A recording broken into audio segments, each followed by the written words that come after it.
नीलावंती ग्रंथ की कहानी ये एक ऐसी किताब थी जिसके बारे में ये मान्यता है कि इसे खुद एक यक्षिणी ने लिखा था, लेकिन किसी कारणवश उस किताब को यक्षिणी ने ये श्राप दिया कि जो भी इस किताब को बुरी नियत से पढ़ेगा वो मर जाएगा, और जिसने भी इसे अधूरा पढ़कर छोड़ा वो अपना मानसिक संतुलन खो बैठेगा। ये एक ऐसा ग्रंथ था जिसके अध्ययन से हम पशु पक्षियों से बात कर सकते थे या किसी गड़े हुए खजाने का पता लगा सकते थे। ये कहानी है 5 वर्ष की एक लड़की की है जो बचपन से ही अपनी उम्र के बच्चों से कुछ अलग सी थी। 5 साल की होने के बाद से ही ये बच्ची अपने आसपास के जीव जंतुओं की भाषा समझने लगी थी। उसके आसपास मौजूद सांप, बिच्छू, नेवले उसे उन जगहों पर मौजूद गड़े खजानों के बारे में बताते थे जो किसी इंसान की नज़रों से बहुत दूर थे। लेकिन वो बच्ची कभी भी धन संपत्ति के लालच में उन खजानों की खोज में नहीं जाती थी। इस बच्ची का नाम था नीलावंती। जैसे जैसे नीलावंती बड़ी होने लगी, उसके साथ होने वाली विचित्र घटनाएं और भी बढ़ने लगी। अब उसे हर रात डरावने सपने आते थे जिनमें अलग अलग तरह के भूत प्रेत और आत्माएं उससे बातें किया करती थी। वह उसे आने वाले भविष्य की जानकारी दिया करते थे। जब नीलावंती थोड़ी और बड़ी हुई तो उसे वह भूत प्रेत और आत्माएं सपने में ना आकर प्रत्यक्ष रूप से दिखाई देने लगे। नीलावंती दिन भर भूत प्रेत और आत्माओं से घिरी रहती थी जो हर समय उसके कानों में कुछ ना कुछ फुसफुसाते रहते थे। यह नीलावंती के लिए बेहद आम बात थी, लेकिन नीलावंती यह बात जान चुकी थी कि उसमें अन्य लोगों के अलावा कुछ अजीब शक्तियां हैं। अब नीलावंती 16 वर्ष की एक बेहद खूबसूरत और आकर्षक लड़की दिखाई देने लगी और उसके साथ होने वाली घटनाएं भी अब और बढ़ने लगी थी। अब जब भी कोई आत्मा, प्रेत या बेताल नीलावंती को कोई नई विद्या या मंत्र बताते थे तो वो उन सभी चीजों को लिखकर रख लेती थी ताकि वो उन सभी मंत्रों और विद्याओं को याद रख सके।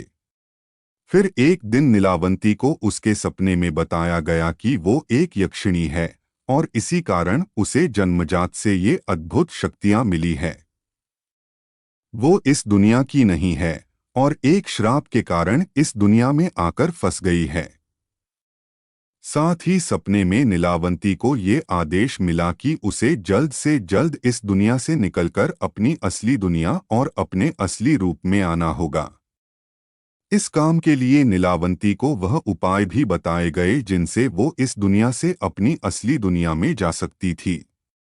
उसी सपने में बताया गया कि जहां वह रहती है उस गांव से कई मील दूर एक नदी के किनारे एक बड़ा सा बरगद का पेड़ है। वह बरगद का पेड़ ही नीलावंती के लिए अपनी दुनिया में जाने का रास्ता है। इस सपने के तुरंत बाद ही नीलावंती ने अपनी लंबी यात्रा शुरू कर दी। कुछ दिनों बाद उसे जंगल के रास्ते में एक व्यक्ति मिला जिसे देख नीलावंती ने उससे मदद मांगी। वह व्यक्ति पैसे से एक व्यापारी था और नीलावंती को देखते ही उसके रूप से मंत्रमुग्ध हो गया था। इस व्यापारी ने नीलावंती के सामने एक शर्त रखी कि वह उसे मदद तो करेगा, लेकिन बदले में नीलावंती को उससे शादी करनी होगी। नीलावंती ने उस व्यक्ति की शर्त मान ली, लेकिन बदले में नीलावंती ने भी एक शर्त रखी कि वो उस व्यापारी से शादी तो करेगी और उसके साथ भी रहेगी, लेकिन वो उसके साथ कभी भी कोई रात नहीं बिताएगी और वो रात में कहाँ जाती है ये बात वो उसे कभी कोई नहीं पूछेगा। इसके बाद वो व्यापारी नीलावंती को अपने गांव लेकर पहुंचा। इस जगह से कुछ ही दूरी पर वह बरगद का पेड़ भी था जिसके बारे में नीलावंती को सपने में बताया गया था। अब नीलावंती उस व्यापारी के साथ उसके घर में रहने लगी, लेकिन वो रोज रात को घर से कहीं चली जाती थी।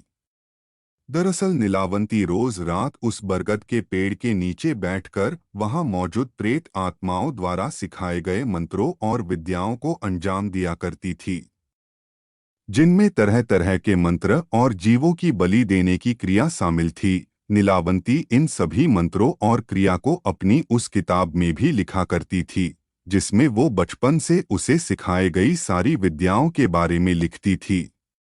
एक दिन नीलावंती को फिर एक दिव्य आवाज सुनाई दी कि आज रात नीलावंती को एक जानवर की बलि देनी होगी और उसे पेड़ के पास की नदी में एक लाश मिलेगी जिसकी कमर पर बंधे कपड़ों की गांठों में विशेष धागा मिलेगा जो कि कुछ गोपनीय मंत्रों से अभिमंत्रित होगा और उसकी मदद से नीलावंती आज असली यक्षिणी रूप में आकर अपनी दुनिया में जा सकेगी। नीलावंती उस रात अपनी दुनिया में जाने के लिए पूरी तरह से तैयार थी और रात में अंधेरा होते ही हमेशा की तरह नीलावंती उस पेड़ की तरफ जाने लगी। लेकिन आज उसे वहां जाते वक्त गांव के कुछ लोगों ने देख लिया और नीलावंती का पीछा करने का फैसला किया।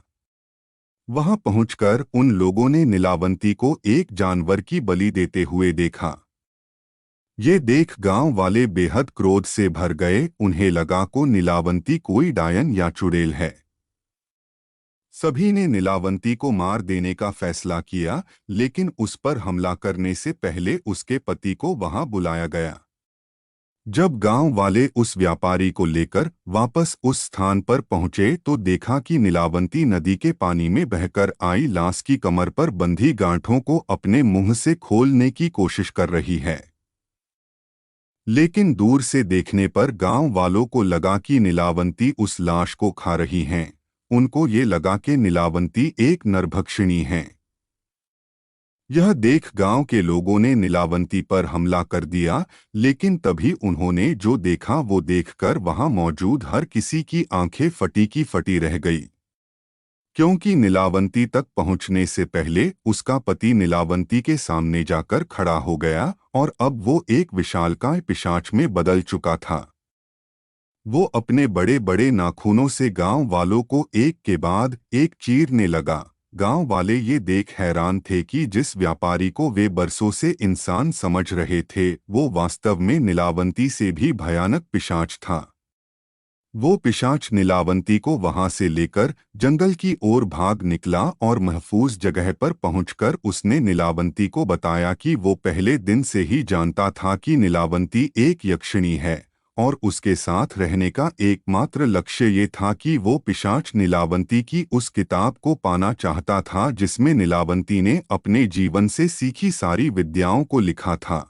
पिशाच के मंसूबे जानते ही नीलावंती ने उसको मौत के घाट उतार दिया, लेकिन कुछ ही क्षण में को पिशाच फिर से जीवित हो उठा। नीलावंती समझ गई थी कि इस पिशाच को हराना उसके बस से बाहर है। तब उसने अपनी उस किताब को श्राप दिया कि जो कोई भी इस किताब को बुरी नज़र से पढ़ेगा तो उसकी मृत्यु तय है, और यदि कोई इसे अधूरा अध्ययन करके किसी को नुकसान पहुंचाने की कोशिश करेगा तो वह पागल हो जाएगा। इस श्राप के बाद नीलावंती अपनी उस किताब के साथ वहां से गायब हो गई, लेकिन एक बात तो तय थी कि इसके बाद नीलावंती फिर कभी अपनी दुनिया में वापस नहीं जा सकती थी, क्योंकि इसके पास जाने का वो केवल एक ही मौका था जिसके लिए उसने एक लंबे समय से प्रतीक्षा की थी। पर नीलावंती उसके बाद कहाँ गई और वो किताब आखिरी बार किसको मिली ये किसी को नहीं पता। लेकिन ये माना जाता है कि इस किताब को अंत में एक ग्रंथ का रूप दे दिया गया था और साथ ही उस ग्रंथ को कई भागों में बांट दिया गया था। इंटरनेट पर नीलावंती ग्रंथ के बारे में कई गलत जानकारियां मौजूद है, जिसमें कुछ लोगों का कहना है कि इस ग्रंथ को सरकार द्वारा बैन कर दिया गया था, लेकिन ये बात सरासर गलत है। साथ ही कई लोग ये भी दावा करते हैं कि नीलावंती ग्रंथ के कुछ अंश आज भी इंटरनेट पर मौजूद है।